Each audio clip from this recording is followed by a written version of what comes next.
오늘은 히브리서 11장 시작합니다. 11장 1절로 7절 말씀 가지고 믿음은 소망하게 된 삶의 실체다, 이런 제목으로 말씀 나누기를 원합니다. 우리 히브리서 11장은 믿음장이라고 합니다. 그래서 히브리서 11장에는 많은 믿음의 선진들이 등장합니다.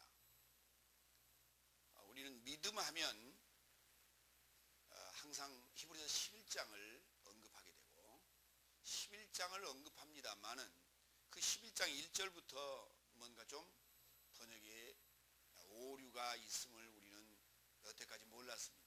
그러나 오늘 우리는 이 사실을 이제 알게 됩니다. 먼저 첫 번째 대지로 히브리서 11장 1절로 2절 말씀 가지고 믿음은 소망의 삶의 실체로, 소경은 책망으로 주어진다라고 하는 내용으로 말씀을 나누겠습니다. 다 같이 우리 1절 읽겠습니다. 믿음은 소망하게 된 삶의 실체요, 보지 못하게 된 사실의 책망이다. 우리 개역성경 한번 읽어보도록 합니다. 믿음은 바라는 것들의 실상이요, 보지 못하는 것들의 증거니, 그랬어요. 그러니까 이 얘기는 무슨 말이냐면, 바라는 자들에게는 실상으로 나타나고 보지 못하는 자들에게는 증거를 해주는 것이 이게 믿음이다, 이렇게 지금 그렇게 알고 있습니다. 그런데 그 증거라는 단어가 증거가 아니고 책망이라는 단어입니다. 먼저 믿음은 소망하게 된 삶의 실체요, 이 부분부터 설명을 하겠습니다. 믿음은 소망하게 된 삶의 실체라고 했는데 그 실체나 실상이나 같은 말입니다. 그런데 나는 믿습니다, 이게 될 줄로 믿습니다, 이루어질 줄로 믿습니다, 이게 이런 이제 우리의 일반적인 소망에, 그리고 그 우리의 그 욕구죠, 우리의 욕망에 대한 어떤 성취, 이것을 믿음이라 이렇게 적용하고 있습니다. 성경에서 말하는 믿음이라고 하는 것은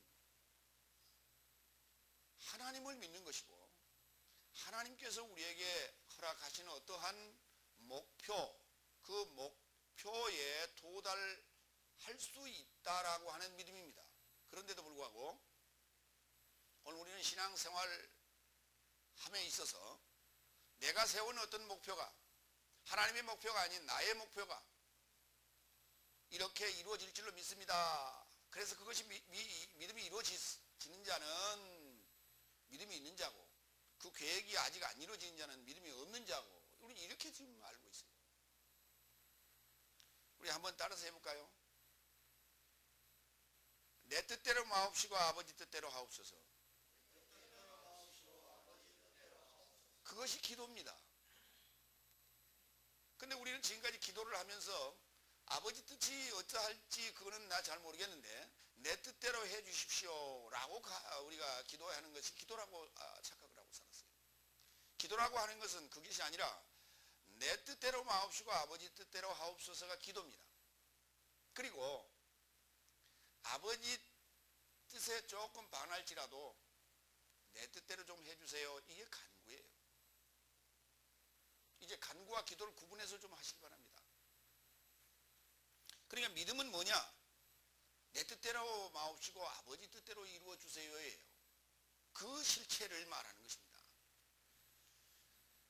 그 실체가 뭔지 좀 찾아갑니다. 고린도후서 11장 16절로 17절. 내가 다시 말하노니 누구든지 나를 어리석은 자로 생각해서는 안 된다. 그게 아니라면 어리석은 자 같을지라도 나를 영접하라. 이는 작은 것이 무엇인지 나도 자랑하려 함이다. 내가 주를 따라 말하지 않고 오히려 오직 어리석은 자와 같이 말하는 것은 자랑의 이 실체 안에서 말하는 것이다. 바울이 사실 똑똑한 사람입니다. 그러나 그 모든 것을 다 내려놓고 그 다니는 모습, 외모로 볼 때 바울의 모습은 참 초라하기, 그리고 남루하기 이룰 데가 없었어요. 그러한 바울의 모습이지만, 그러나 나는 자랑할 게 없다. 그러나 나는 이 자랑의 실체 안에서 나는 말하니 나의 말을 좀 받아주라고 요구합니다. 그 자랑의 실체가 누굴까요? 바로 예수 그리스도 안에서 지금 자랑하고 있다는 얘기입니다. 곧 이 실체는 예수 그리스도인 것을 우리는 알게 됩니다. 히브리서 1장 2절로 3절도 보겠습니다. 이 마지막 날에 연결된 나의 삶에게 아들 안에서 전파하였으니 아들을 모든 삶의 상속자로 세우셨고 저로 인하여 세대의 삶을 만드셨도다. 저는 영광의 광채시며 그 본체의 모습이시라. 그의 능력의 말씀으로 모든 삶을 감당하시며 그 자신으로 인하여 나의 죄진 삶에게 청결을 행하시고 높은 삶 안에서 위엄의 우편 안에 앉으셨으니 그분이 누굽니까? 바로 하나님의 본체이신 분, 하나님의 본체의 모습으로 나타나신 분, 바로 그리스도였습니다. 하나님의 아버지의 모습이었습니다. 하나님의 아버지는 그 모습을 드러낼 방법이 없어서 아들의 모습을 통해서 나타나신 것이죠. 이것이 본체요, 이것이 실체입니다. 이 실체가 나에게 이루어지기를 우리가 소망하는 것이 믿음입니다. 히브리서 3장 14절 봅니다. 왜냐하면 나의 삶이 본체의 시작을 끝까지 견고히 붙잡고 있다면 그리스도의 소유로 참여한 삶이 된 것이기 때문이다. 그리스도의 소유가 됐다라고 하는 것이 바로 그리스도라고 하는 하나님의 형상의 그 본체를 내가 끝까지 붙들고 그 시작을 붙들고 간다면, 변함없이 간다면, 중도에 포기하지 않는다면 나는 그리스도의 소유가 된다. 성경은 이렇게 말합니다. 그 그리스도의 소유가 됐을 때 나에게 이루어지는 믿음의 본체요, 나에게 이루어지는 믿음의 실체인 것입니다. 그 실체가 여러분의 목표가 되어야 될 줄로 믿습니다. 골로새서 1장 27절 봅니다. 그것으로 하나님은 이방인의 삶 안에서 그 비밀의 영광의 부여가 무엇인지 알기를 원하셨으니 이 비밀은 너의 삶 안에 계신 영광의 소망이신 그리스도이시다 그랬습니다. 성경은 그리스도를 하나님의 형상이라 말하는데 그 하나님의 형상을 우리에게 비밀로 하고 있다는 것입니다. 그래서 하나님의 뜻대로 살기를 원하는 자에게만, 그리고 아버지께서 정하신 그 훈련의 스케줄에 순종하는 자들에게만 그 비밀을 열어 보여주시겠다는 것입니다. 그 비밀이 성취되는 것이 바로 실체다. 요한일서 4장 16절 보겠습니다. 하나님이 우리를 사랑하시는 사랑을 우리가 알고 믿었노니 하나님은 사랑이시라. 사랑 안에 거하는 자는 하나님 안에 거하고 하나님도 그 안에 거하느니라. 하나 되는 거예요. 하나님과 하나 되는 거예요. 사랑 안에 우리가 들어가는 것이에요. 사랑 안에 우리가 하나 되는 것이 바로 실체다라고 하는 거예요. 믿음의 실체. 오늘 우리 히브리서 11장 1절에서는 두 가지를 언급했어요. 두 가지를 이렇게 언급했어요. 믿음은 소망하게 된 삶에, 그랬습니다. 소망하게 된 삶에, 믿음 소망 이런데, 믿음은 소망하게 된 삶이라는 삶을 살아야 돼요. 소망의 삶을 살아야 돼요. 근데 내가 원하는 소망하는, 내가 원하는 소망이 아니고 내 뜻대로 마옵시가 아버지 뜻대로 가는 수동태적인 소망입니다. 근데 그것이 삶으로 진행될 때에 실체에 도달하게 된다라는데, 그 실체가 뭐냐 그랬더니 그게 사랑이랍니다. 그 사랑이 뭐냐 그랬더니 하나님이랍니다. 하나님과 하나 되는 거예요. 하나님 안에 들어가는 거예요. 쉽게 설명하면 여러분이 하나님 같이 되는 거예요. 이것이 바로 믿음이에요. 우리에게 주어진 믿음. 쓸데없는 믿음 갖지 마시고, 나는 아파트 당첨되는 게 이게 소망입니다. 이걸 이루는 것이 믿음이 아니고, 그거는 믿음 없는 사람도 성취합니다. 믿음 없는 사람들도 그보다 더 많은 것을, 산업을 이루가기도 합니다. 큰 사업을 일으키기도 하잖아요. 믿음이 있어서 그렇습니까? 근데 어쩌면 그렇게 믿음이 이렇게 조금해요. 응? 아파트 하나 당첨되는 것이 그게 믿음이에요? 그게 소망이? 아닙니다. 하나님의 형상을 이루는 것이 가장 어려운 일이에요. 그렇기 때문에 나로서나 인간으로서는 할 수 없는 일이에요. 우리 인간으로서 할 수 없는 일이 뭐냐면 생명이라고 하는 거예요. 생명 얻는 것입니다. 영생이라는 생명 얻는 것이에요. 이거 사람으로서는 할 수 없는 거예요. 그래서 하나님께 부탁하는 거예요. 하나님께 우리가 기도하는 거예요. 그래서 하나님께서 신이 오셔서 내가 바로 그 본체의 형상이니 나를 붙잡고 가라. 나를 붙잡고 가라. 그러면 너희가 하나님이 원하시는 그 거룩함에 도달할 것이다. 그 본체에 도달할 것이다. 그 실체에 도달할 것이다. 오늘 우리에게 이와 같이 말씀하고 계시는 것입니다. 오늘 이걸 붙들고 가는 것이 믿음이다. 성경은 그렇게 지금 말하고 있는 것입니다. 1절의 두 번째 부분입니다. 믿음은 보지 못하게 된 사실의 책망이다. 자, 그 책망이라는 단어를 한번 같이 헬라어로 읽겠습니다. 다 같이 엘렌코스. 그 엘렌코스라고 하는 이 단어는 신약 성경에 딱 두 번 쓰였어요. 오늘 히브리서 11장 1절에 한 번 딱 쓰였고, 그리고 디모데후서 3장 16절에 한 번 쓰였어요. 거기를 좀 보겠습니다. 디모데후서 3장 16절 다 같이. 모든 성경은 영적 하나님이며 교훈을 향하여, 책망을 향하여, 교정을 향하여, 의 안에서 훈육을 향하여 유익하니 이는 하나님의 사람이 모든 선한 일을 향하여 온전케 갖춰져 온전하게 하려 함이다 그랬어요. 그러니까 믿음을 가진 자에게 있어서 내가 보지 못할 때는 하나님의 책망이 우리에게 오는 거예요. 소망하는 거 좋습니다. 이거 긍정적인 거예요. 그런데 그 긍정적인 소망에 사고를 하더라도 보지 못하고 가는 소경과 같은 삶을 살 때는 반드시 책망이 옵니다. 그러나 이 책망의 그 시기가 마지막에 주어진다면 그는 구원을 받기가 어려워진다는 얘기입니다. 믿음이 있을 때에 하나님의 책망이 온다면 그것이 바로 복이다. 이렇게 이해하시면 되겠습니다. 이 성경은 하나님, 영적 하나님으로서 우리를 성장하게 하고 우리를 온전케 만드는, 그 온전케 만드는 그것이 뭡니까? 책망이 반드시 들어가는 거예요. 다시 말해서 당근과 채찍이라고 하는 것이 반드시 있다는 거예요. 이것이 교육입니다. 이것이 하나님이 하시는 일이에요. 이게 우리를 지금 창조해 나가시는 사역이에요. 야고보서 2장 9절 보겠습니다. 만일 너희가 외모로 사람을 취하면 죄를 저지르는 것이니 범죄자처럼 율법에 의하여 책망을 받는다 그랬어요. 그렇습니다.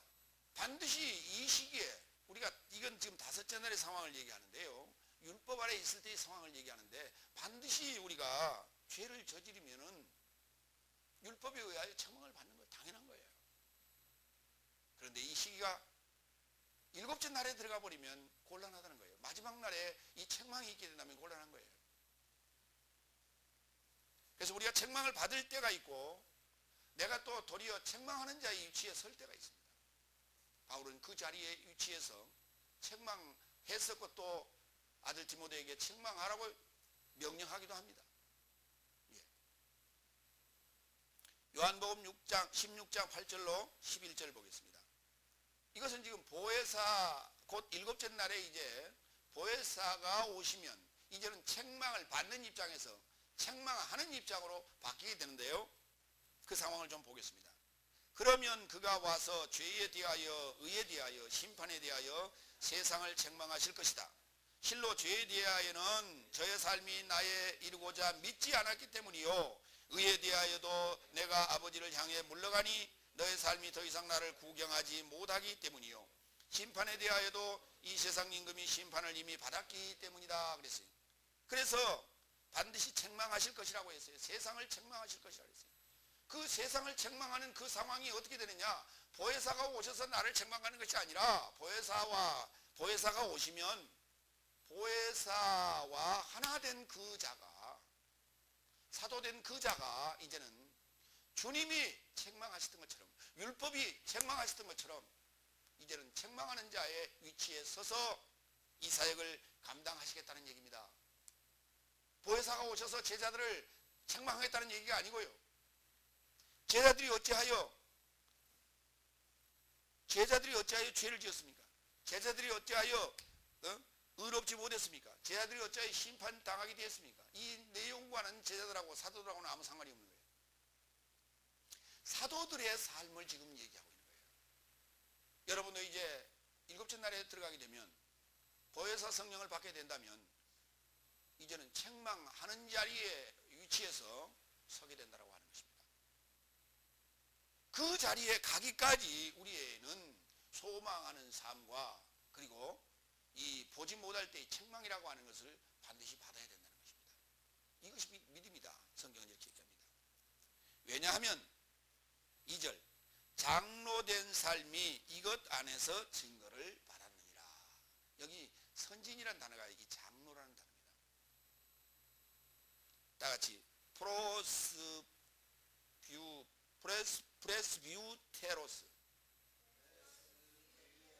프레스뷰테로스.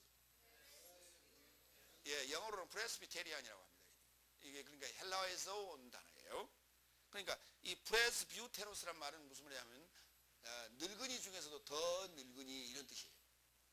네, 노인네 이런 얘기입니다. 그러니까 그 노인네나 늙은이 이 말이 사실은 그게 좀 비하된 말이 아니고 상당히 이렇게 존경하는 언어예요. 이게. 그걸 프레스뷰테로스라고 하는 겁니다. 그 프레스뷰테로스 더 늙은이 된 삶이 이것 안에서 증거를 받았냐. 이것은 믿음 안에서 증거를 받았던 거예요. 그들은 책망도 받았고요. 소망하는 삶을 가지기도 했었고요. 그러한 그 여정 속에서 믿음의 여정 속에서 증거를 받았다고 얘기합니다. 증거를 받았다고 얘기합니다. 이 장로들은 성경이 나오는 믿음의 장로들은 증거만 받은 거예요. 이들은 그 연통은 받지 못했어요. 연결된 소식은 받지 못했어요. 왜냐하면 그 연결된 소식을 가지고 오신 이가 누구냐면 그리스도이기 때문에 그렇습니다. 그러니까 그들이 증거받은 내용이 뭐냐냐, 믿음으로 증거받은 내용이 뭐냐면 바로 그리스도 예수라고 하는 그 연통이었습니다. 연결된 소식을 증거받았던 것이에요. 그럼에도 불구하고 그들은 목숨을 초계처럼 버렸습니다. 믿음 안에서 증거받은 늙은이 된 삶이 갖는 것이 있는데요. 꿈을 갖는다고 성경은 얘기합니다. 그들이 꿈을 갖는다고 얘기합니다. 그러니까 우리의 지금 생각으로 다 늙어 빠진 늙은이들이 무슨 꿈을 가져 이렇게 생각할 그 외적인 요소가 아니라 다섯째 날까지 그들이 그 믿음의 여정을 충실히 하여 늙어서 지금 이렇게 머리가 허여진 이런 상황에 이른 자들을 지금 얘기하는데요. 여러분의 모습이 지금 그러해야 됩니다.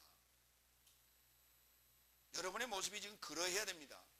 그 상황이 됐을 때 꿈을 가지게 된다고 성경은 얘기합니다. 다시 말해서 여러분의 믿음이 이렇게 허옇게 이렇게 흰머리가 되도록 이렇게 변해가야 되는 거예요. 로마서 3장 21절 보겠습니다.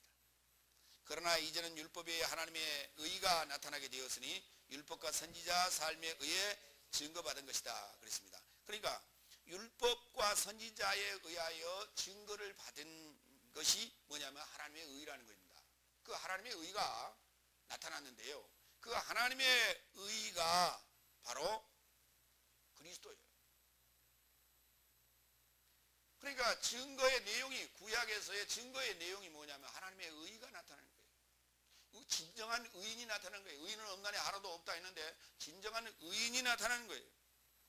이것이 바로 율법과 선지자의 삶에 의하여 증거되었다라고 하는 거예요.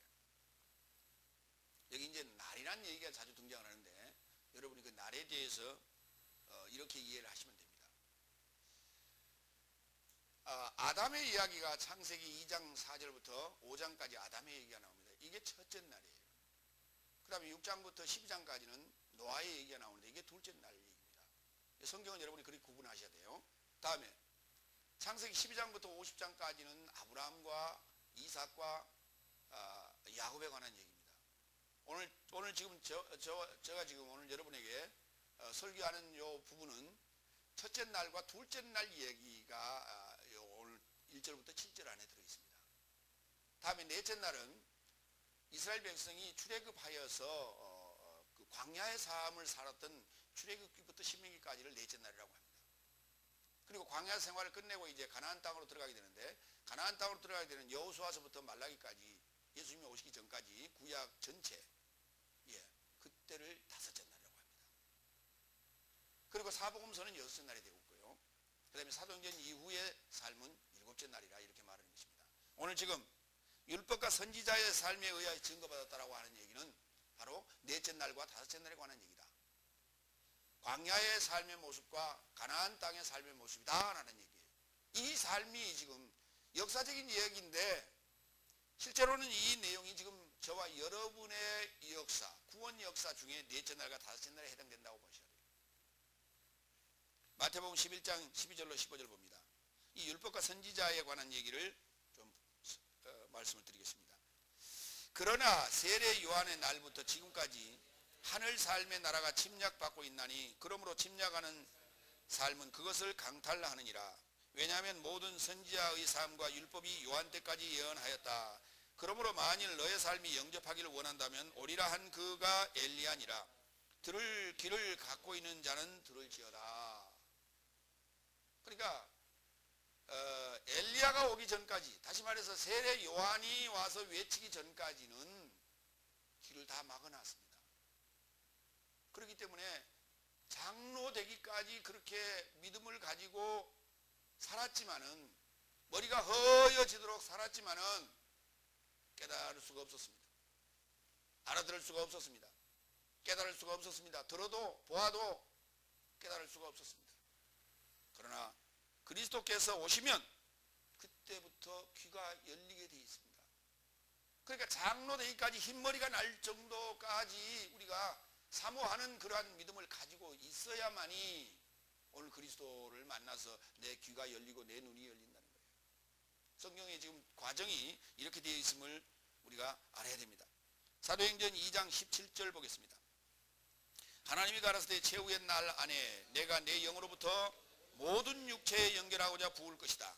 너희 자녀의 삶도 예언할 것이요, 너희 젊은 삶도 환상을 볼 것이요, 너의 늙은 삶은 꿈을 꾸리라 그랬습니다. 그러니까 지금 이제 보혜사 성령이 오시는 그 상황인데요, 보혜 성령이 임할 때에 그 늙은 삶은 이제부터 꿈을 꾸기 시작합니다. 이제부터 생명에 대한 저 하늘나라에 대한 그 꿈을 그때서 꾸는 거예요. 그 꿈이 이제 성취되기 시작하는 거예요. 그런데 젊은이들은 그때야 이제 환상을 보기 시작해요. 환상을 봐요. 아직 그들에게 꿈은 아직 지금 정해져 있잖아요. 그들의 꿈을 꿀 수 없어요. 아직은. 이제 맛을 보기 시작하는 거예요. 성령의 체험을 하는 맛을 보는 그런 상황이에요. 자녀들이 또한 예언하기도 합니다. 그러니까 이 일은 지금 이 상황이 넷째 날이고 다섯째 날의 상황이에요. 자녀들의 삶과 그리고 젊은이들의 삶은 이제 시작하는 거예요. 또다시. 그리고 늙은이가 이제야 꿈을 꾸는 그런 상황이 오는 것이에요. 그래, 여러분들이 이제 지금 신약 시대를 살고 있고 성령 시대를 살고 있고 은혜 시대를 살고 있다고 해서 우리가 지금 일곱째 날에 들어간 건 아닙니다. 그리고 여섯 날에 들어간 것도 아닙니다. 하나님 말씀이 성령의 역사가 나에게 진행되는 그 순간부터 나는 이제 넷째 날 들어가는 거예요. 다섯째 날에 여러분이 장로 되는 그 흰머리가 날 때까지의 믿음 생활이 되어야만이 그 꼭지점에 도달해야만이 이제 우리가 여섯째 날에 주님을 만나게 되는 것입니다. 이것이 바로 믿음의 소망입니다. 계시록 4장 10절로 11절도 보겠습니다. 여기에도 장로들의 삶이 등장하는데요.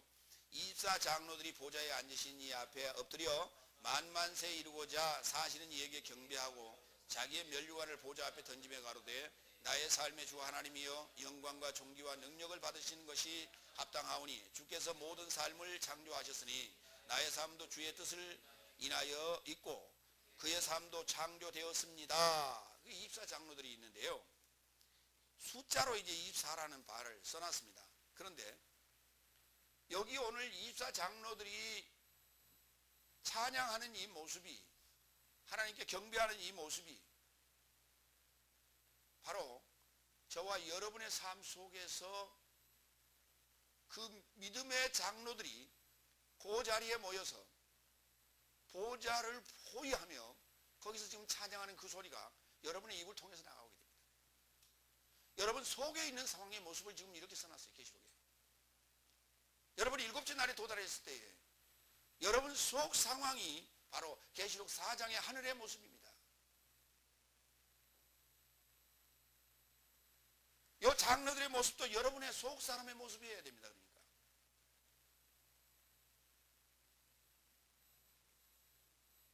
이와 같이 장로된 삶이 이것 안에서 증거를 받았느니라, 믿음 안에서 증거를 받았느니라, 성경은 그렇게 말하고 있습니다.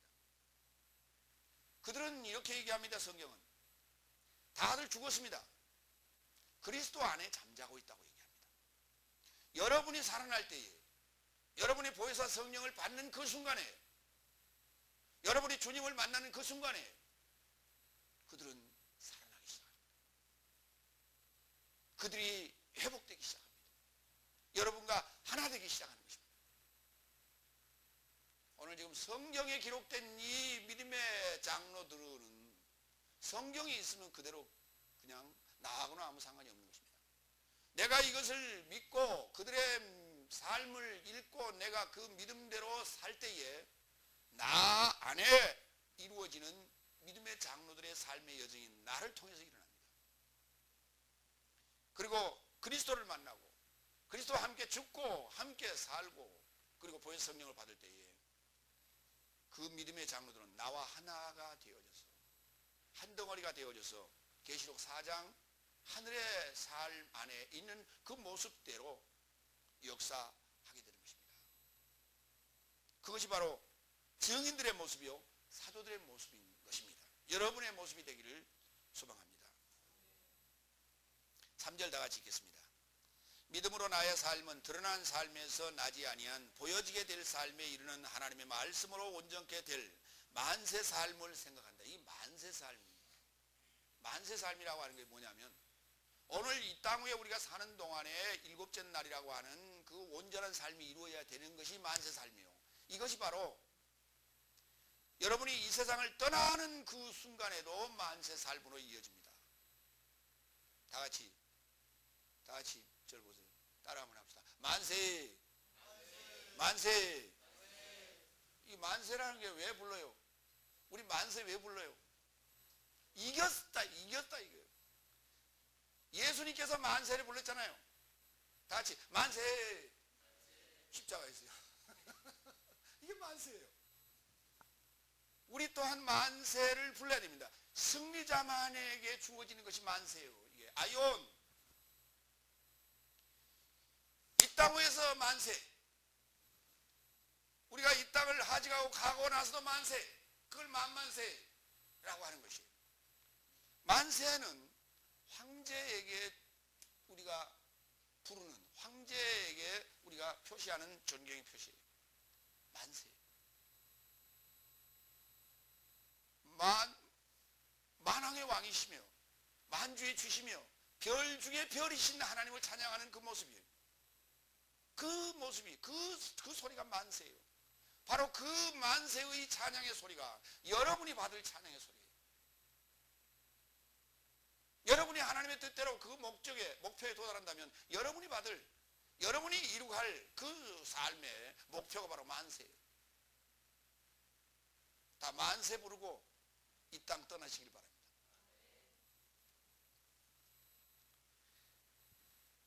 로마서 8장 24절 보겠습니다.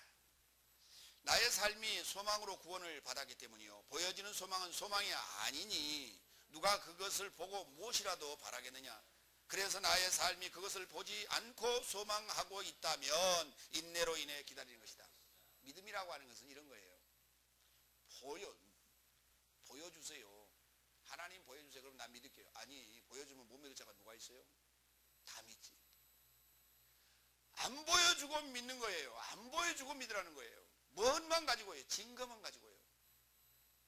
성령이 움직이는, 성령이 역사하는 증거만 가지고요. 믿으라는 것입니다. 이것이 믿음인 거예요. 그러니까 보여지는 소망은 소망이 아니라고 이게 드러난 거예요. 지금 우리 눈앞에 보이는 이 물질의 세계를 소망한다라고 하는 것은 그 믿음이 아닌 거예요. 하나님 나라를 소망하는 것이 믿음이다 라고 하는 거예요. 보여지게 될 것을 소망하는 것인데, 그 보여지게 될 것을 소망하는 그 삶이 뭘로 온전하게 되느냐 하면 말씀으로 온전하게 된다는 것이에요. 그 말씀이 로고스 말씀이 아닌 크레마라는 말씀이에요. 다 같이 크레마라는 말씀이 도대체 뭘까요? 설명하겠습니다. 말씀에는 두 가지가 있어요. 로고스라는 말씀이 있고요. 태초에 말씀이 계시니라 요한복음 1장 1절에 있는 그 말씀은 로고스예요. 그런데 오늘 지금 여기 흐레마 말씀으로 온전케 되어지는, 그리고 흐레마 말씀으로 살림을 받는 이 말씀은 이렇게 설명합니다. 요한복음 6장 63절 다 같이 살리는 것은 영이요 육은 아무데도 필요하지 않다. 내가 너의 삶에게 이런 흐레마가 곧 영이요 생명이니라 그랬습니다. 다 같이 흐레마는 영이요 생명이다.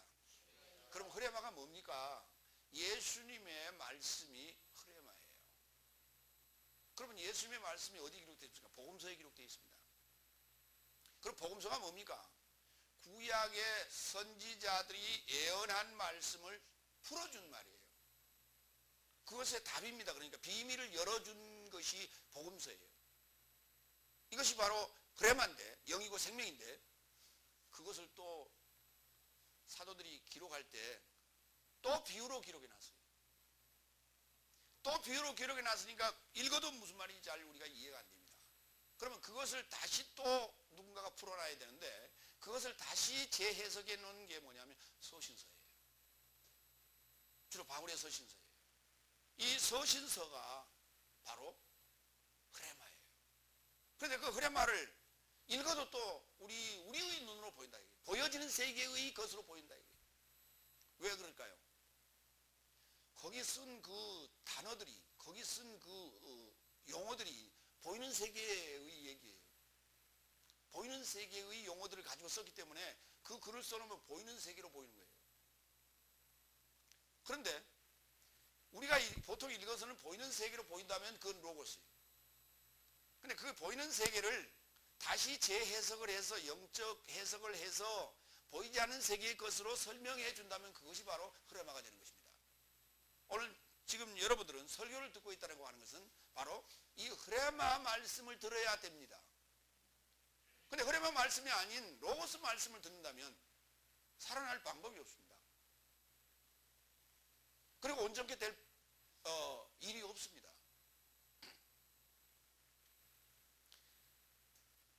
마태복음 4장 4절도 보겠습니다. 흐레마 말씀에 대해서 이렇게 설명했어요. 예수님께서 광야에서 시험을 받을 때의 상황입니다. 예수께서 대답하여 가라사대 기록되었을 때 사람이 떡으로만 살 것이 아니요 하나님의 입으로 통하여 나오는 모든 흐레마에 연결하여 살 것이라고 해요. 그 흐레마에 이렇게 연결돼야 돼요. 여러분이 이 흐레마 말씀을 통해서 하나님과 연결돼야 돼요. 하나님의 뜻과 연결돼야 돼요. 하나님의 믿음과 하나님의 소망과 하나님의 사랑과 연결돼야 돼요. 그래야만이 살 수 있는 거예요. 나는 그냥 믿습니다. 그냥 이것도 믿고 저것도 믿고 다 믿습니다. 이건 연결되는 게 아니에요. 오늘 저는 여러분을 하나님과 연결시켜주는 중매자입니다. 중매자가 바로 알려주지 아니하면 속게 됩니다. 우리가 남녀가 결혼할 때 중매자를 잘 세워야 되는 거예요. 그래서 이런 말이 있죠. 우리나라 말에 중매를 잘 서면 술이 석 잔이요, 중매를 잘못 서면 뺨이 석더라, 이런 말이 있어요. 그러니까 잘해야 본전이라는 거예요. 그러니까 잘해도 본전치기 하는 거예요. 그런데 대개 중매자들은 있는 사실을 그대로 안 알려주거든요. 이쪽에 가서는 이렇게 꾸며서 부풀려서 얘기하고 이쪽에 가서도 이렇게 꾸미고 부풀려서 얘기해요. 그러니까 늘 속는 거예요. 중매를 잘못 받으면은 결혼하고 나서 후회하는 거예요. 이거 그러니까 물지도 못하고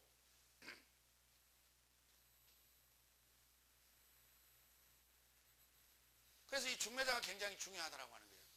중매자를 잘 만나야 그 결혼 생활이 원만하게 되고 행복하게 되는 것입니다. 오늘 여러분들은 중매자를 참 잘 만났다 이런 생각이 듭니다. 믿습니까? 예, 자화자찬하는 것 같아서 제가 쑥스럽군요. 그건 판단은 여러분이 하시는 거예요. 예. 그러니까 믿음으로 나의 삶은 드러난 삶의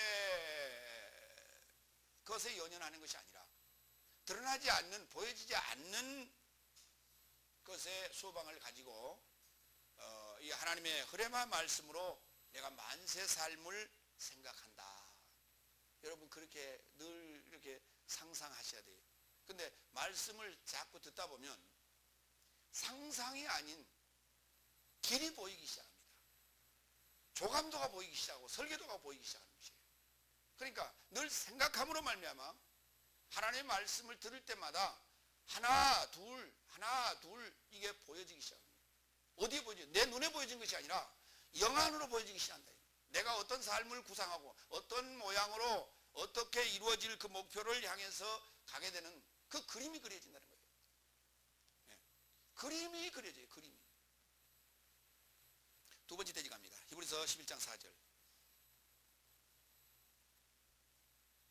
믿음으로 아벨은 가인보다 더 나은 제사를 드렸고 그로 인하여 의로운 자라 할 증거를 받았으니 그의 예물로 인연하여 하나님에게서 증거하시니 저가 믿음으로 인하여 죽었어도 아직 전파하느니라. 이제 첫째 날에 믿음의 사람 아벨이 등장합니다. 그리고 둘째 날의 사람 노아가 등장합니다. 첫째 날의 사람은 아벨에 관한 얘기인데요. 아벨이 어찌하여 의롭다라고 하는 증거를 받았는가? 이거에 대해서 히브리서를 통해서 그리고 성경을 통해서 아벨의 제사와 가인의 제사를 비교해 보도록 하겠습니다. 먼저 창세기 4장 1절로 2절 보겠습니다. 그리고 그 아담이 그의 아내 하와 전체를 알았었다. 그리고 그녀가 잉태하였고 그녀가 가인 전체를 낳기 시작한다. 그리고 그녀가 여호와 전체인 남자를 내가 얻었다고 그녀가 말하기 시작한다. 그리고 그의 형제 전체 출산을 위해 헤벨의 전체를 그녀가 더하게 한다. 그리고 헤벨은 양들의 친구로 있기 시작한다. 그리고 가인은 아다마를 섬기는 자로 있었다. 제가 새로 번역을 한 거예요. 좀 어렵죠? 예. 아담이 그 아내 하와와 동침함해가 아닙니다. 아담이 그 아내 하와의 전체를 처음부터 끝까지 전체를 알았다고 그래요. 알았다는 얘기는 무슨 말입니까? 공부했다는 거예요. 연구했다는 거예요. 그러면 하와가 가지고 있는 것이 뭐였기 때문에 그가 그것을 공부했을까요? 연구했을까요? 그러니까 하와가 무슨 지식을 가지고 있었다는 거예요. 그래서 알았다는 얘기예요. 그 알았다는 단어의 명사가 지식이라는 단어입니다. 그러니까 하와는 어떤 지식을 가지고 있었는데 하와가 가지고 있는 지식이 뭐냐? 다른 게 아니고요. 일반적으로 말하는 선악의 지식이었습니다. 다 같이 선악의 지식. 선악의 지식이 아니라 사실은 좋고 나쁨의 지식입니다. 그런데 좋고 나쁨의 지식을 하와가 가지고 있고 하와가 준 것을 아담도 먹었어요. 그래서 아담이 하와를 공부하기 시작합니다. 하와가 가지고 있는 지식을 공부했더니 하와를 탐구하기 시작했더니 하와가 가지고 있는 지식하고 자기가 가지고 있는 지식이 똑같아요. 그래서 그러면 좋다. 네 지식과 내 지식이 같으니 지식을 하나 낳자. 그래서 낳은 지식이 바로 가인이었어요. 근데 가인이라는 이름을 지었는데 뭐라고 지냐면 작살이라고 지었어요. 작살은 뭐 하는 것입니까? 죽이는 것이죠. 찌르는 것이죠. 그러니까 바로 죄성이 좋고 나쁨의 지식이라고 하는 사단이 준 지식을 받고 난 것이 뭐냐면 지식이에요. 여러분은 오늘 여러분의 아버지와 어머니가 가지고 있는 지식이 여러분에게 전달되어서 나타난 거예요. 여러분 자체가 지식입니다. 지식 덩어리입니다. 근데 우리는 그렇게 지금 생각들을 안 해왔어요. 그리고 헤벨은 헛되다는 뜻을 가지고 있는데, 헤벨은 하나 이렇게 더한 거예요. 하나 더 얹은 거예요. 덤으로 하나 더 얹었어요. 왜? 얘는 헛된 거였어요. 다시 말해서 장남이 최고지 둘째는 별 볼 일 없는 자였습니다. 그래서 장남만 최고였어요. 그래서 헛되다고 이름을 지었어요. 그래서 그는 뭘 했느냐? 헤벨은 양을 치는 자였고 양의 친구가 되었고, 그 다음에 가인은 농사하는 자였더라 이렇게 되어 있는데요. 그 농사한다는 그 단어에 땅을 경작한다는 얘기입니다. 땅을 섬긴다는 얘기인데요. 그 땅이란 단어가 아다마라고 하는 아주 중요한 땅입니다. 다 같이 아다마를 섬기는 자로 있더라. 예, 더 계속해서 읽어갑니다. 4장 3절로 7절 갑니다. 4장 3절로 7절은 이제 가인과 헤벨이 제사를 드리고, 그리고 이제 하나님과의 관계가 어떻게 되어지는 그 상황을 기록한 내용이죠.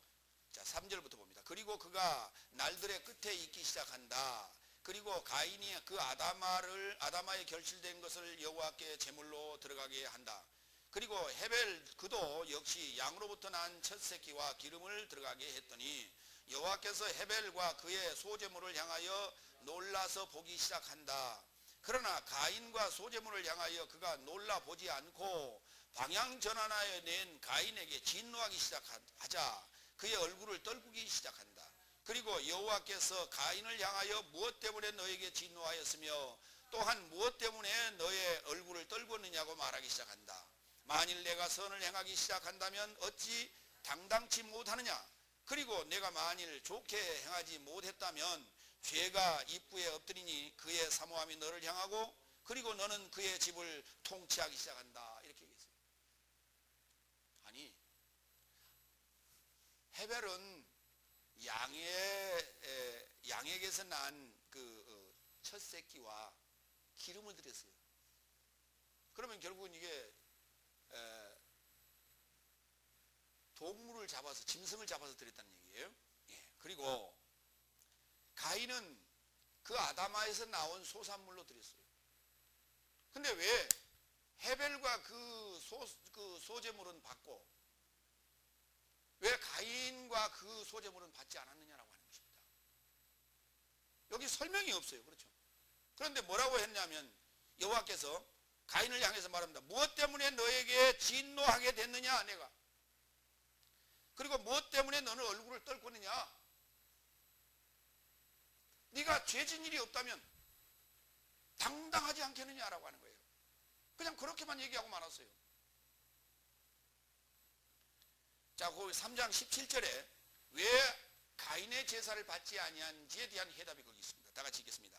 그리고 그는 아담에게 말씀하시되 너의 여자의 소리를 내가 들었기 때문에 내 사역의 분깃으로 나온 내가 먹어서는 안 된다고 말하여 지시한 바 나무가 낸 것을 내가 먹었으므로 내가 걷는 것 안에서 사는 날 수고 안에서 저주받은 그 아다마를 너는 먹어야 한다. 그렇게 해놨어요. 아담과 하와가 그 좋고 나쁨의 지식의 열매를 먹었기 때문에, 먹지 말라 한 걸 먹었기 때문에, 그리고 건너지에 많아야 될 그 선을 넘어버렸기 때문에 그들이 이제 주어진 형벌이 뭐냐 하면 아다마를 저주했어요. 그리고 그 아다마를 너는 평생 먹고 살아라. 이렇게 얘기했어요. 그런데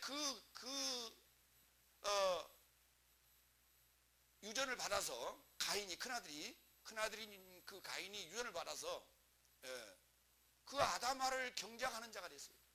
그래서 그 아다마에서 나온 소제물로 여호와께 드렸어요. 그러니까 저주받은 땅에서 난 것으로 드렸다 이 말입니다. 그러니까 당연히 그 얘기는 안 해줬어요. 그러니까 가인이 몰랐던 거예요. 요 아다마가 저주받은 아다마인지 몰랐던 거예요. 그 저주받은 아담아에서 난 것으로 여호와께 드렸더니 여호와께서 기뻐 받으실 이유가 없던 것이죠. 그러나 헤벨은 너는 헛된 놈이야, 헛된 것이야 라고 이름을 그렇게 지어놨더니 나는 헛된 것, 하나님한테도 헛된 것, 우리 아빠한테도 헛된 것, 우리 엄마한테도 헛된 것이었어요. 그렇기 때문에 그 앞에 나아갈 때 나는 헛된 것이요, 나는 죄인이기 때문에 내가 어찌 감히 나갈 수 있습니까? 그래서 첫 새끼와 그리고 양을 잡아서 기름을 드렸던 것이죠. 그런 죄인 줄 알았던 것이에요.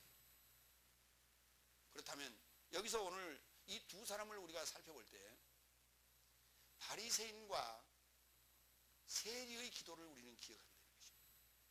세리는 주님 앞에 나갈 때에 나는 죄인으로소이다, 나는 죄인으로소이다. 그리고 얼굴을 들지 못하고 나갔습니다. 이게 헤벨의 제사예요. 그렇다면 가인은 당당하게 나아갔어요. 바리새인처럼 당당하게 나아갔어요. 나는 일주일에 2번씩 금식하고 11조를 어떻게 드리고 하면서 자랑하며 나아갔어요. 이 모습과 똑같아요. 근데 바로 그것이 죄인의 모습인 것을, 소경된 자의 모습인 것을, 소경됐지만 자기가 소경된지를 모르고 있다는 것이에요. 가인은 보이는 것에 소망을 두고 살았고 헤벨은 보이지 않는 곳에 소망을 두고 살았던 자였습니다. 그와 같이 그래서 이제 이제 화가 난 가인이 들에 있을 때에 헤벨을 쳐서 죽이지 않습니까? 그런데 그 헤벨의 피가 아담아에서 여호와께 소리쳤습니다. 그 소리가, 그 피의 소리가 오늘 우리에게까지, 오늘도 이 시간에도 지금 증거되고 있다는 거예요. 이 시간에도 전파되고 있다는 거예요. 그게 옛날의 과거의 얘기가 아니라 지금 이 시간에도 아직도 전파되고 있다고 말합니다. 성경. 그 핏값을 받으러 오신 이가 있는데 그분이 바로 그리스도예요. 누가복음 11장 51절. 곧 아벨의 피로부터 제단과 성전 사이에서 죽임을 당한 샤가랴의 피까지 하리라. 내가 너에게 이르노니 과연 이 세대가 담당하리라 그랬습니다. 기록은 이렇게 써놨어요. 여러분 자신 안에 지금 성경을 증거받았다면, 성경을 한 번이라도 여러분이 증거를 받았다면, 창세기를 한 번이라도 읽어봤다면 여러분은 아벨의 피값을 감당해야 됩니다. 그 사건이 바로 여러분의 사건이기 때문에 그 여러분의 사건을 알지 못하고 있었으나 알려준 거예요. 성경이 우리에게 알려준 것뿐이에요. 그러나 지금 성경을 읽지 아니한 사람들은, 교회 바뀌는 사람들은 자기가 지금 아벨의 피를 가지고 있으면도, 가인의 상황에 있으면도 그들은 지금 그 상황을 알지 못하고 있는 거예요. 지금 헤벨을 죽인 그 피값을 자기가 가지고 있어요. 그거 지금 물어야 되는 거예요. 하나님이 나중에 물을 거예요. 그러나 그걸 알지 못하고 살아가고 있는 게 우리 지금 보통 사람들이에요. 그러나 우리 그리스도인들은 그리스도를 만나야만이 이 피값의 문제가 해결되는 거예요. 지금 우리는 전부 살인자예요. 그러니까 살인자였기 때문에 사형에 해당되는 것입니다. 우리가 율법을 받으면 정죄를 받게 되는데, 율법을 받고 받은 정죄의 그 제목이 뭐냐? 사형죄를 받게 되는 것입니다. 사형죄를 받고 우리가 들어가는 곳이 감옥이에요. 오늘 우리가 교회에 나와 있다고 하는 것은 사형 언도를 받은 죄인들이 지금 사형 언도를 받고 교회 안에, 그 감옥 안에 있는 모습이다. 여기에 우리를 건져낼 자가 오시는데 바로 그분이 그리스도예요. 바로 그 피값을 물으러 오는 것입니다. 그게 사형이에요. 세 번째, 에녹에 대해서 살펴보도록 합니다. 5절 다 같이 읽습니다. 이건 이제 에녹은 첫째 날의 사람입니다. 또 에녹도 첫째 날의 사람. 첫째 날에 두 사람이 나오는 거예요. 헤벨과 에녹에 대해서 나오는데요. 믿음으로 에녹은 사망을 볼 수 없게 옮겨졌으니 하나님이 저를 옮기심으로 인하여 발견되지 않았으니, 왜냐하면 그의 옮김 전에 하나님에게 만족할 증거를 받게 된 것이다. 자, 이제 에녹에 대해서 좀 살펴봅니다. 창세기 5장 21절로 24절에 에녹에 대한 기록이 등장합니다. 에녹은 봉헌 또는 이라고 하는데요. 봉헌, 한옥이라고 부릅니다. 아까 아벨을 헤벨이라고 히브리어로 했던 것처럼 에녹도 히브리어로는 한옥이라고 부릅니다. 자, 에녹은 65세에 무드셀라를 낳았고 무드셀라를 낳은 후 300년을 그 하나님 전체를 스스로 걸으며 자녀를 낳았으며 그가 365세를 향수하였더라. 에녹이 그 전능자를 소망하는 사역을 스스로 걷기 시작하였으니 전능자를 소망하는 사역으로 그를 데려가심으로 존재하지 아니하더라. 예, 좀 어렵죠. 한옥, 에녹이라고 하는 봉헌, 하나님께 드려진다는 것이죠.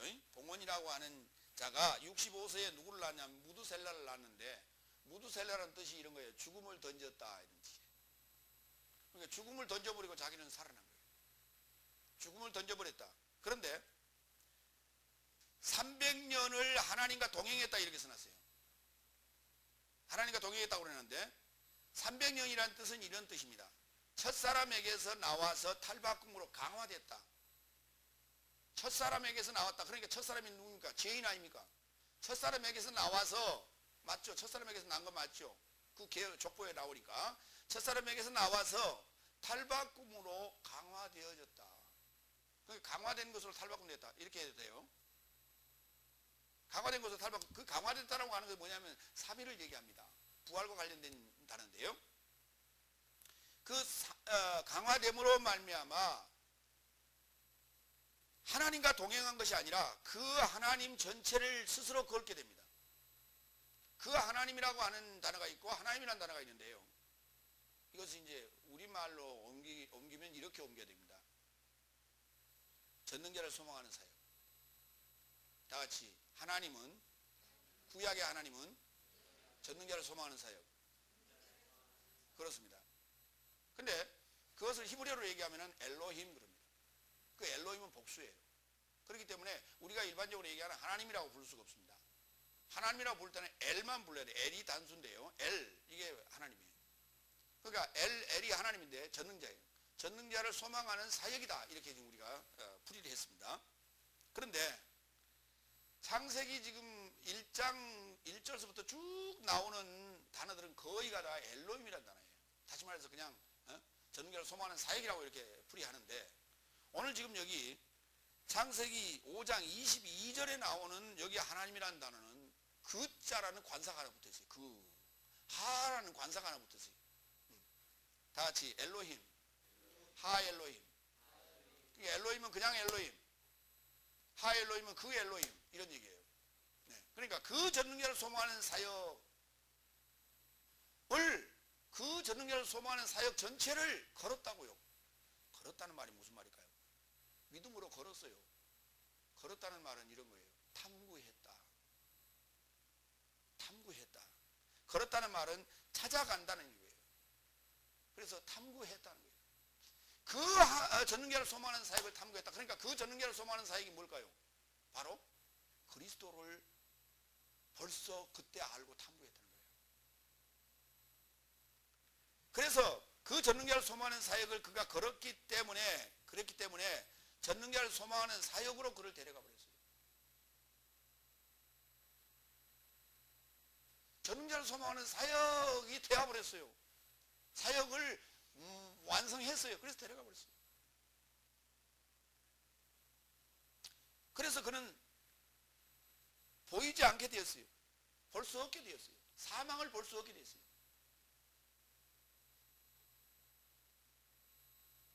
근데 우리는 지금 그가 어디로 갔냐 자꾸 묻습니다. 어디 있습니까? 여러분 안에 있습니다. 여러분 자신 안에 있습니다. 에녹은. 6절. 그래서 믿음 외에는 만족할 수 없다. 왜냐하면 하나님께 접근하는 자를 그가 믿는 것이 당연하나니 그는 현존하시며 자기를 찾아내는 삶에게 보상이 되기 때문이다. 믿음이 없이는 하나님을 만족시킬 수가 없습니다. 믿음이 없이는 내가 만족할 수 없습니다. 누가 만족할 수 있다 이렇게 써놓지 않았어요. 그냥 만족할 수 없다 그러놨어요. 믿음이 없이는, 믿음 외에는 만족할 수 없다 그러놨어요. 하나님도 만족하지 아니하고 나도 만족하지 아니합니다. 그런데 하나님께 접근하는 자를 그가 믿는 것이, 누가 믿는 것이, 하나님이 믿는 것이 당연하다고 써놨어요. 믿음이라고 하는 관계는 서로가 신뢰의 관계예요. 내가 하나님을 믿고 하나님이 나를 또 믿어줘야 됩니다. 내가 하나님을 믿으면 하나님이 나를 믿어줘야 됩니다. 이런 관계예요. 그러니까 하나님께 접근하는 자가 믿음이 있다면 당연히 하나님이 그를 믿어주게 돼 있다 이 말입니다. 그게 당연한 것인데 왜냐하면 그는 현존하시며 자기를 찾아내는 삶에게 보상이 되기 때문이라는 거예요. 왜냐하면 성도가 하나님을 믿으니까 하나님도 그 성도를 믿게 되는데 왜 믿게 되느냐? 하나님 자신을 그에게 맡기기 위해서요. 못 믿으면 못 맡기잖아요. 응? 하나님을 어떻게 맡겨요? 하나님이 어떻게 그 속에 들어갑니까? 하나님이 그와 어떻게 하나가 돼요? 무슨 장난치라고? 못 믿을 자에게 들어가면 어떻게 돼요? 하나님이 돼가지고 장난치고 다닐 거 아니에요. 사기치고 다니고. 그래서 믿지 못할 자에게는 들어갈 수가 없어요. 그 속에. 그래서 그 믿음을 보시고 들어가게 되는 거예요. 그 속으로. 하나 되는 거예요. 자, 이 상황인데요. 그러면 지금 하나님과 하나 됐다는 얘기가 되는 거예요. 이것이 보상이라는 거예요. 에베소 4장 3절로 6절. 성경은 그 상황을 이렇게 써놨어요. 평화의 연합 안에서 성령의 통일을 지키도록 힘쓸지니라. 한 몸과 한 성령이니 너희도 이와 같이 너희의 초청의 한 소망 안에 초청받은 것이라. 한 주요 한 믿음이요 한 세례이니 하나님과 모든 삶의 아버지는 모든 삶에 연하고 모든 삶에 통하고 모든 삶 안에 계시는 분이시라 그랬어요.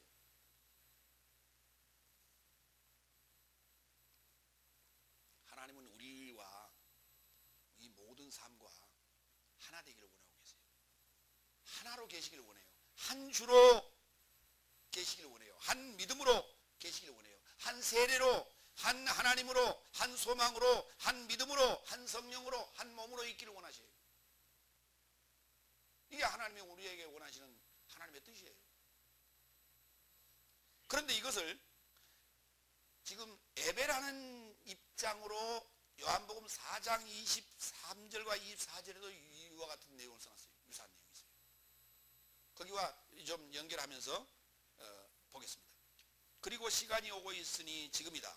이때 참으로 예배하는 삶이 영과 진리 안에서 아버지께 예배할 것이다. 왜냐하면 아버지 또한 그렇게 그를 예배하는 삶을 찾고 계시기 때문이다. 그런데 찾아서 그러면 어떻게 하실 것이냐고. 이렇게 하시려고. 하나님은 영이시니 그래서 영과 진리 안에서 그를 예배하는 삶을 그가 예배하는 것이 마땅하다 그랬어요. 하나님은 영이시다. 제가 좀 설명을 가하겠습니다. 하나님은 영이시다. 그래서 하나님과 진리 안에서 하나님과 진리와 하나 되어서 하나님을 예배하는 삶을 하나님이 예배하는 것이 마땅하다. 이해가십니까? 예. 하나님을 믿는 삶을 하나님이 믿는 것이 당연하다. 하나님 안에서 하나님을 예배하는 삶을 하나님이 예배하는 것이 당연하다. 성경은 이렇게 쓰고 있어요. 왜? 그 당연한 게 뭐냐면 이체로 있는 것이 아니에요. 일체로 있는 거예요. 두 몸이 아니라 한 몸이라고요. 주가 둘이 아니라 하나라고요. 성령이 하나라고요. 그러나 이 상황에 이 목표에 우리가 도달하지 못한다면 우리는 하나가 된 게 아니에요. 여전히 개체로 따로 떨어져 있어요. 하나님이 원하시는 목표는 하나님과 하나 되기를 원하는 거예요. 그럼 뭐 되기를 원한다? 뭐 되기를 원한다? 그렇습니다. 큰 소리로 얘기해요. 다 같이 하나님 되기를 원한다. 그래요. 여러분은 하나님 되기를 원합니다. 여러분이 얼마나 귀한 존재입니까? 내가 못 배웠다고요? 내가 못났다고요? 내가 못생겼다고요? 내가 돈이 없다고요? 그거하고 아무 상관없어요. 그거하고 하면 상관없어요. 믿음이 있는 자라면 누구든지 하나님과 하나 될 수 있는 은혜를 우리에게 하나님이 허락하셨다는 사실이에요. 이제 두 번째 날 노아 얘기를 좀 하겠습니다. 노아는 믿음으로 덮는 나무 상자를 만들었는데 그 나무 상자를 우리가 일명 방주라고 얘기합니다. 노아 방주. 도대체 그 노아 방주는 무엇이며 이걸 왜 만들었는가에 대해서 설명을 합니다. 자, 11장 7절 다 같이 믿음으로 노아는 아직도 보여지지 않은 삶에 관하여 신탁을 받고 경외함으로 그의 집에 구원에 이르는 방주를 시설하였으니 이로 인하여 그는 세상을 정죄하고 믿음을 좇는 의의 상속자가 되었느니라 그랬어요. 자, 세상을 정죄했고요. 그 다음에 믿음을 좇는 의의 상속자가 되었다. 의인이 되었다는 거예요. 의인. 그러니까 이 지금 히브리서 7장 11장 7절에 나와 있는 이 내용, 이제 우리가 창세기로 가야 되겠죠. 창세기로 가야 되는데, 창세기에 방주를 만들기 전에 6장 9절에서 그는 흠 없는 의인이었다 이렇게 지금 언급을 일단 합니다. 노아를 그렇게 얘기를 합니다. 마태복음 24장 37절로 39절 신약에 언급된 노아에 관련된 구절들을 좀 살펴봅니다. 그래서 노아의 날들과 꼭 같으니 사람의 아들의 임재도 이와 같을 것이다. 왜냐하면 날들 안에서 홍수 이전에 먹고 마시고 혼인하고 출가시키고 노아가 방주 안으로 들어가던 그날까지 있었던 것과 꼭 같으니, 그리고도 홍수가 이르러 저들의 모든 삶을 취하기까지 알지 못하였으니 사람의 아들의 임재도 이와 같을 것이다 그랬어요. 자, 인자라고 합니다. 사람의 아들을 줄여서 인자라고 하는데, 인자의 임재의 날에도 노아의 날과 같을 것이다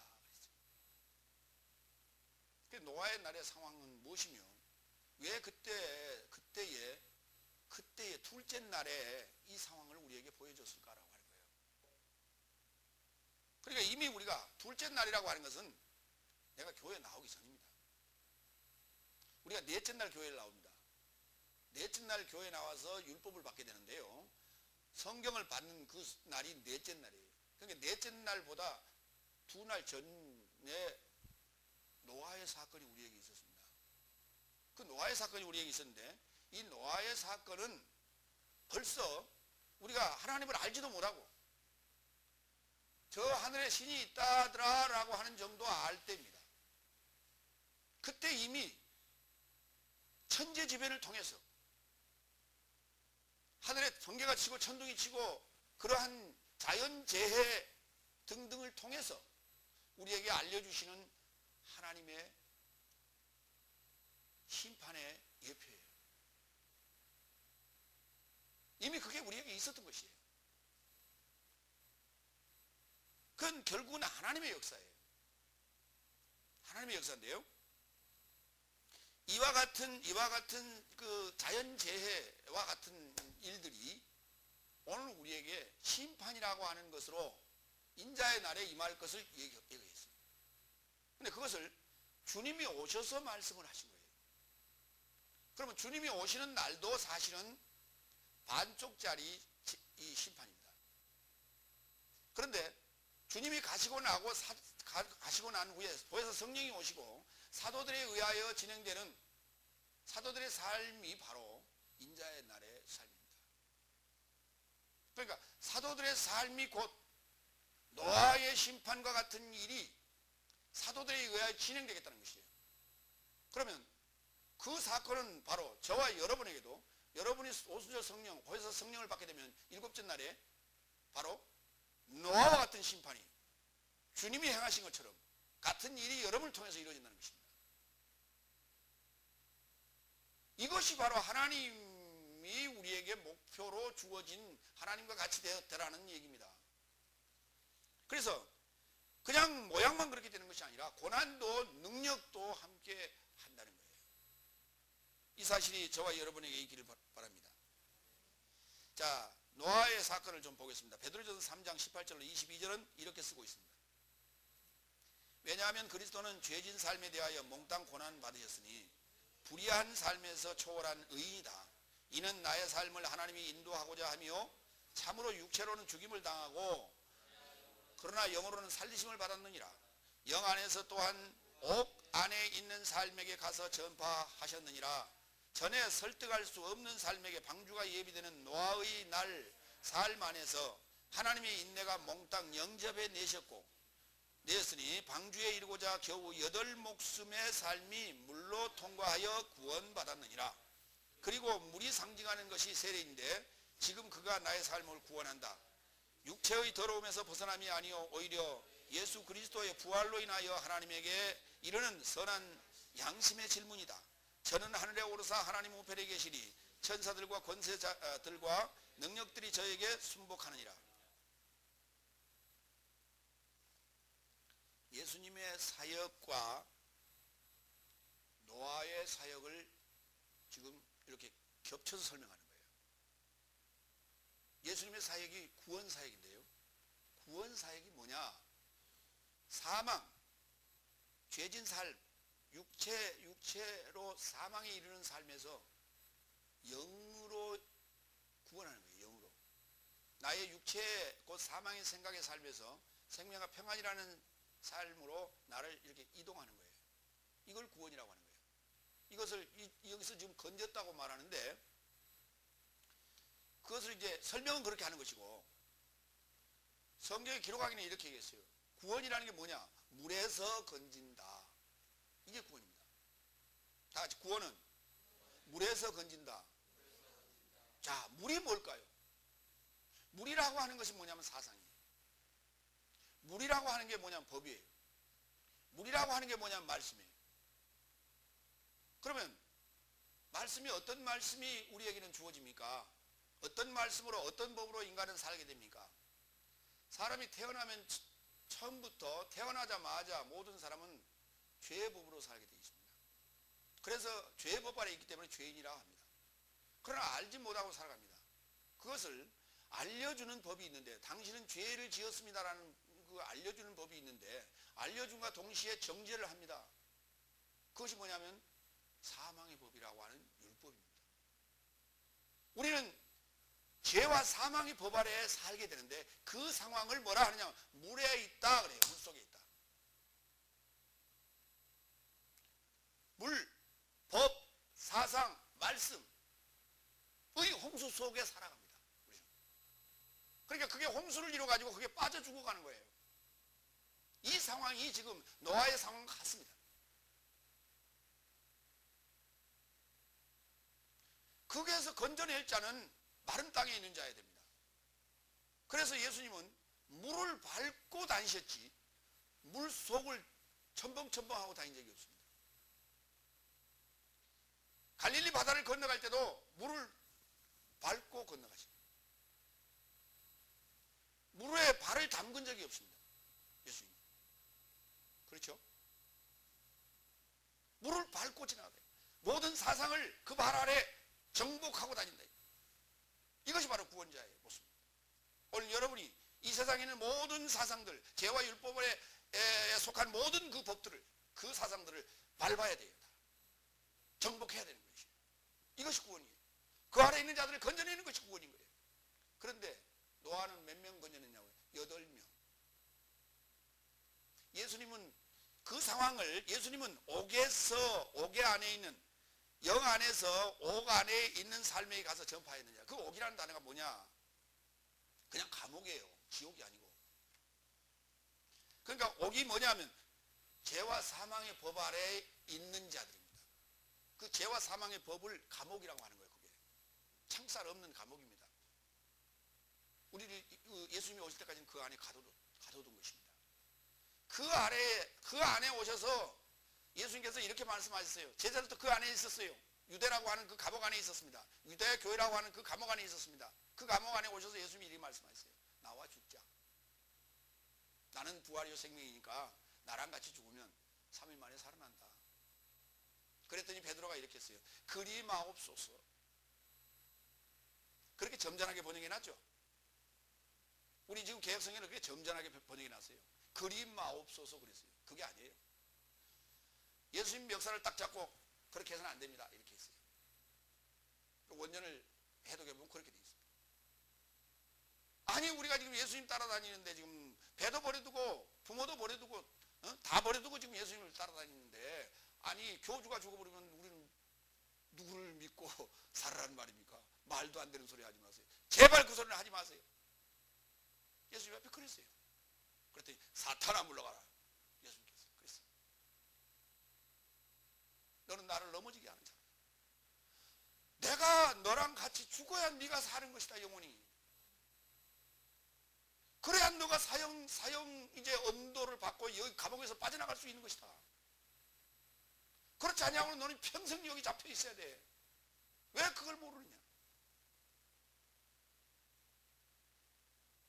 예수님 죽고 부활할 때까지도 몰랐어요. 디베레 바닷가에 고기 잡으러 갔다가 잡혀와서 40일 동안 예수님에게 특별 교육을 받고 나서야 그때 알았어요. 그때 알았어요. 이게 예수님과 우리가 동행했던 12제자들입니다만은 하나님께서 열어주지 아니하시면, 그리스도께서 열어주지 아니하시면 아무도 깨달을 자가 없어요. 그래서 기도하시기 바랍니다. 베드로후서 2장 5절은 이렇게 기록합니다.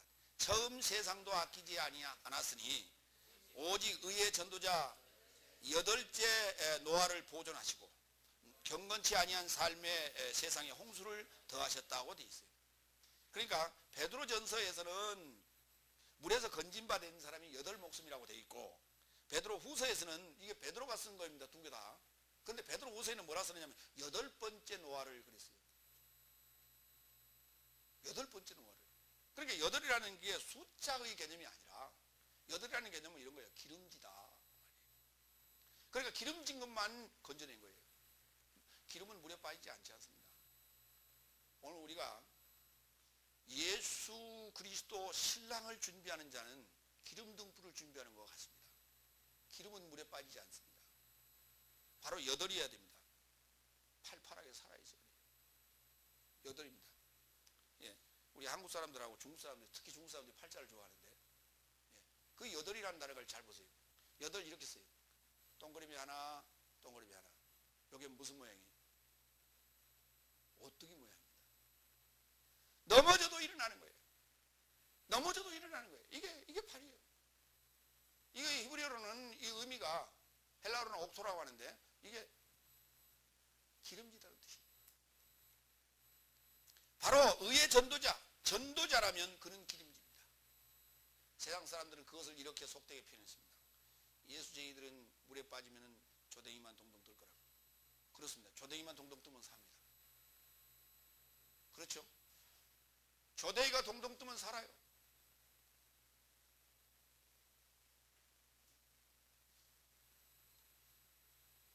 창세기 6장 9절 보겠습니다. 노아의 계보가 이러한 사역이다. 노아는 흠없는 의로운 남자였다. 노아는 그의 세대 안에서 그 전능자를 소망하는 사역의 전체를 스스로 걸었다고 얘기합니다. 노아도 그 전능자를 소망하는 사역의 전체를 스스로 걸었던 자입니다. 그도 그 전능자를 소망하는 사역으로 탐구했던 자입니다. 하나님에 대해 탐구했어요. 로마서에 보면은 하나님을 탐구하지도 않더라고 했습니다. 많은 사람들은 하나님을 탐구하지 않습니다. 하나님을 어떻게 탐구하냐고 얘기합니다.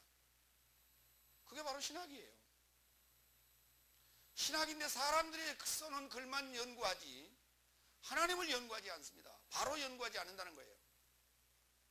그렇기 때문에 하나님을 연구한다는 것은, 하나님을 탐구한다는 것은, 하나님을 걷는다는, 하나님의 전체 길을 걷는다는 것은 뭐냐면 그 길을 가는 거예요. 하나님의 길을 가는 거예요. 걸었다는 얘기가 그런 얘기입니다.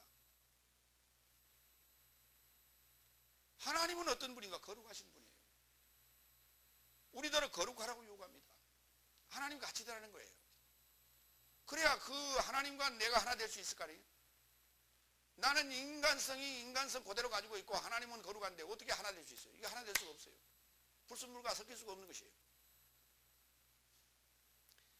자, 창세기 6장 9절에서는 흠없는 의로운 남자라고 노아를 설명을 했어요. 이유는 그 엘로힘, 하 엘로힘, 그 전능자를 소망하는 사역을 스스로 걸었다라고 하는 거예요.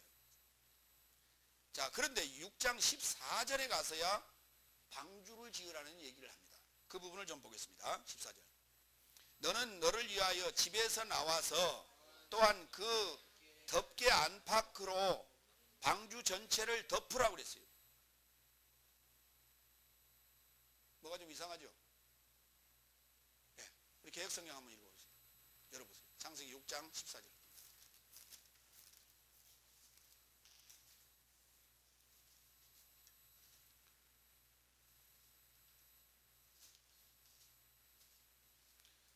너는 잣나무로 너를 위하여 방주를 짓되 그 안에 간들을 막고 역청으로 그 안팎을 칠하라. 그렇게 돼 있어요. 그러니까 이게 일반적으로 생각하는 배 모양이에요. 배를 만드는 거예요. 배라는 방주를, 상자를 만들어서 안팎에 물이 들어오지 못하도록 역청이라고 하는 콜타르, 아스팔트를 바르라는 거예요. 끈적끈적한 거 있죠. 예, 그걸 발라놓으면 물이 안 들어오잖아요. 그래서 그 나무와 나무 사이의 그 틈새를 이 아스팔트가 다 막아주기 때문에 그렇게 칠하라고 지금 그렇게 우리는 이해를 합니다. 그런데 그걸 번역하면 이렇습니다. 너는 너를 위하여 집에서 나와서 그 덮개 안팎으로 방주 전체를 덮으라고 그랬어요. 이게 역청으로 칠하라는 얘기가 덮개라는 얘기예요. 그러니까 덮개라는 말이 뭐냐면 속전이라는 뜻으로도 쓰이고 덮개라고도 쓰이고 속죄소라고도 쓰이는 단어입니다. 이 단어가. 다 같이 코페르. 코페르라는 단어가 속죄소. 속죄소가 무슨 뜻이냐면 뚜껑을 덮어 상자를 덮어놨다는 것이에요. 그래서 속죄소라고 했어요. 그 말은 무슨 말이냐면 그게 어디 나오냐면 지성소에 있는 언약궤 뚜껑을 우리가 속죄소라고 불러요. 그러니까 뚜껑이란 말이에요. 그게 덮개라는 뜻이에요. 속죄소라고 우리가 그렇게 번역을 했습니다만은 속죄소가 아니라 덮개. 그 말은 무슨 말이냐면 죄라고 하는 것은 속죄가 된다고 그랬어요? 아직 안 된다고 그랬어요? 대답 한번 해보세요. 용서가 된다고 그랬어요? 안 된다고 그랬어요? 속죄가 이루어지는 것도 아니고 용서가 되는 것도 아니에요. 죄는 어느 일정 기간 동안은 덮어놓는다고 그랬어요. 이렇게 덧칠해서 덮어놓는다고 그랬어요. 지금 그 얘기가 지금 여기 코페르라는 얘기입니다. 그래서 그 덮개를 만들라는 거예요. 덮개를 지금 뭘로? 속전으로 덮개를 만들라는 거예요. 근데 안팎으로 방주 전체를 덮으라고 그랬어요. 그 방주 전체를 또 고정도 하라고 그랬어요. 이 간을 막으라는 얘기가 고정하라는 얘기입니다. 고정하는 사역으로 만들어서 가연성의 나무 방주를 만들라는 거예요. 가연성이라는 것이 뭐냐면 이게 유황이라는 뜻인데 잣나무라는 얘기가 바로 잣나무는 뭐합니까? 불을 갖다 당기면 어때요? 송진이 많기 때문에 잘 탈 수밖에 없죠. 그래서 가연성, 불연성이 아닌 가연성, 불에 잘 탈 수 있는 그러한 유황이 들어있는 잣나무로 방주를 만들려고 그랬는데 이 방주가 제도가 이렇게 되어 있어요. 15절에 보면 제도가 이렇게 나옵니다. 그 사이즈가 이렇게 되어 있어요. 길이가 300규빗, 광이 50규빗, 고가 30규빗입니다. 그러니까 방주가 이런 모양이에요. 직사각형으로 길쭉합니다. 길쭉해요. 요 사이즈 문제는 실제 사이즈가 아닙니다. 이건 이제 의미를 풀어야 돼요. 그런데 모양새로 보면 길쭉하게 돼 있어요. 길쭉하게 돼 있는데 뚜껑을 닫게 돼 있죠. 그렇죠? 덮개가 있으니까 뚜껑을 닫게 돼 있는 거예요. 이 뚜껑을 닫게 돼 있는 요 길쭉한 건 도대체 뭘까요? 상자가 지금 성경이 두 개가 나옵니다. 길쭉한 뚜껑을 담는 상자가 하나 지금 노아 때 만들어지고요. 그 다음에 모세 때는 뚜껑을 닫는 상자인데 길이와 넓이와 높이가 똑같은 게 하나 만들어져요. 이게 언약궤예요. 그런데 계시록 21장에 나오는 그 새 예루살렘 성의 그 모양새가 길이와 넓이와 높이가 같더라 그렇게 되어 있습니다. 그러면 그 모양새는 지금 지성소에 들어있는 언약궤의 모습이에요. 그런데 노아가 만든 방주는 길쭉한 직사각형의 모습이었습니다. 이게 관입니다. 사실은 관. 저와 여러분의 관이었습니다. 이 관이 나를 지금 보호하고 있는 거예요. 지금 이 관이 나를 보호하고 있는데 이 관에서 빠져나오면 구원이요, 못 빠져나오면 불 속에 들어가는 겁니다. 잣나무로 만들었기 때문에 기가 막히게 잘 탑니다. 관의 모양이었습니다. 이미 우리는 하나님이 자연 계시를 통해서 우리에게 나타나셨습니다. 그것을 거부했기 때문에 거부한 자들은 다 이 물에 죽게 되는 것이죠. 그런데 그 그 노아와 같은 생각을 가진 자라면 관 속에서 보호받기 시작해요. 누가 나타날 때까지? 그리스도가 나타날 때까지. 이 모습이었던 것이에요. 이것이 나를 보호해 오고 있었던 것입니다. 그러면 교회가 관이죠. 우리는 교회를 얘기할 때 교회 건물을 노아의 방주라고 얘기합니다. 그 관이에요. 거기에서 벗어나지 못하면 함께 관과 함께 불 속에 들어갑니다. 화장터에 들어가야 되는 것입니다. 믿음이 없이는 주님과 한몸 되는 조건을 만족할 수가 없습니다. 오늘 이 믿음이 우리를 이 관 속에서 우리를 건져낼 것입니다. 이 물 속에서 우리를 건져낼 것입니다. 이것이 바로 믿음이었습니다. 믿음의 목표는 바로 의인 되는 것이요. 믿음의 목표는 바로 사랑이라는 하나님과 하나 되는 것이에요. 그것을 우리 믿음으로 가는 것이 아니라 소망이신 그리스도가 오셔서 우리와 더불어 함께 동행해 주시고 우리에게 교훈해 주시고 가르쳐 주시고 양육해 주시고 또 보혜사로 오셔서 우리를 또 돕고 밀고 갈 것입니다. 여러분 스스로 가라는 거 아니에요. 주님과 함께하는 믿음의 여정이 되시기를 부탁합니다. 기도하겠습니다. 전능하신 아버지 하나님, 오늘 또 우리에게 믿음의 사실을 우리에게 말씀하시고 믿음을 통해서 하나님의 구원 계획을 일러주시니 감사합니다. 온전한 믿음으로 우리가 온전하게 될 때까지 아버지와 함께 가게 하옵소서. 주님을 또 하나님을 탐구하게 하옵소서. 감사하며 그리스도 예수의 이름으로 기도하옵나이다. 아멘.